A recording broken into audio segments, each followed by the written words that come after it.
I can tell you unequivocally, I totally believe in the Second Amendment and the rights that flow from that. I have a concealed weapons permit. I'm a gun owner. I believe that teachers voluntarily should be able to make the decision for themselves to carry. And obviously that means not only following the distinct letter of the law, but also becoming trained. I mean, right. When you're a gun owner and you carry a gun, you're responsible and you're required to follow the law, right, and what that means. So I believe that it should not be a situation where they're not allowed to at all pursuant to that gun-free zone. I believe that they should have the ability to make that decision through not just the school district, but also for themselves. And I believe that it would make schools safer. And I believe in the use of force in the right situation, deadly force.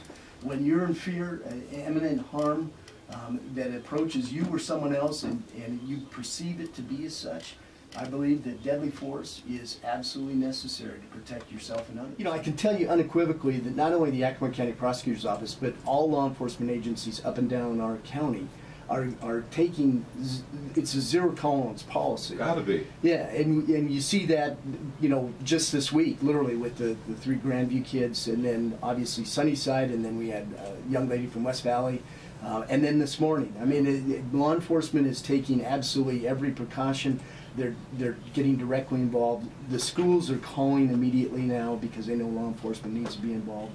And there's just a lot of, it's really getting crazy out there for the school systems. And I know that every 2 weeks there's a school safety advisory committee and meeting, and led by Brian Winter, our county sheriff, and it's very active and has been for years, dealing with school safety issues as well as active shooter situations. Right. And you know, I think as far as the community goes, I think we're very well prepared and on a lot of levels that I think you're seeing now, and that we're taking a very proactive approach to getting, you know, some of these kids. When kids come into custody, is their mental health made available to them the minute they come into the juvenile system, or are we capable and qualified to provide that sort of thing? Well, the short answer is yes, they are capable, and it does happen on a routine basis for a particular juvenile that brings a gun to school. That's actually a requirement under that same statute.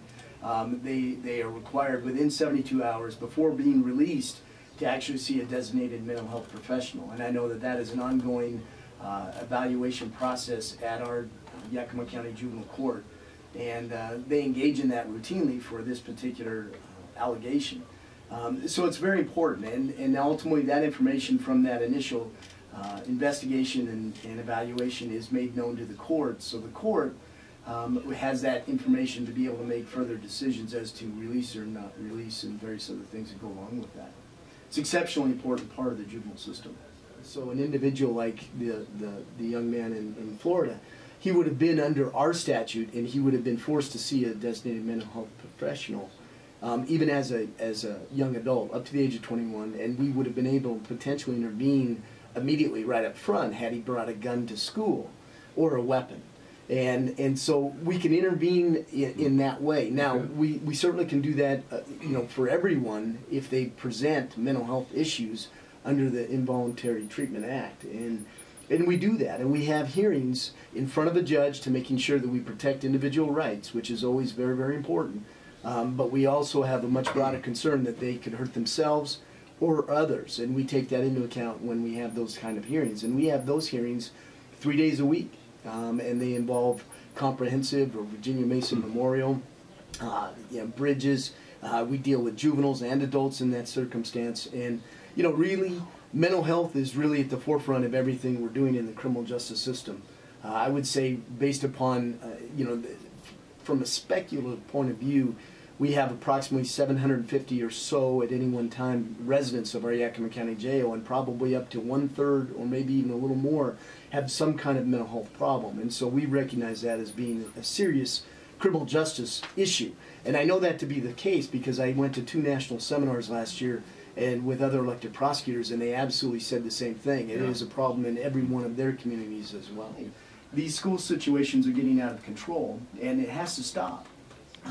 These kids that are threatening, I would love every one of your listeners to understand that we as law enforcement, both the prosecutor's office and every law enforcement agency in Yakima County, there's a zero tolerance policy for people and kids to joke about guns, to joke about bombs, to bring things to school that can be construed as weapons, especially firearms.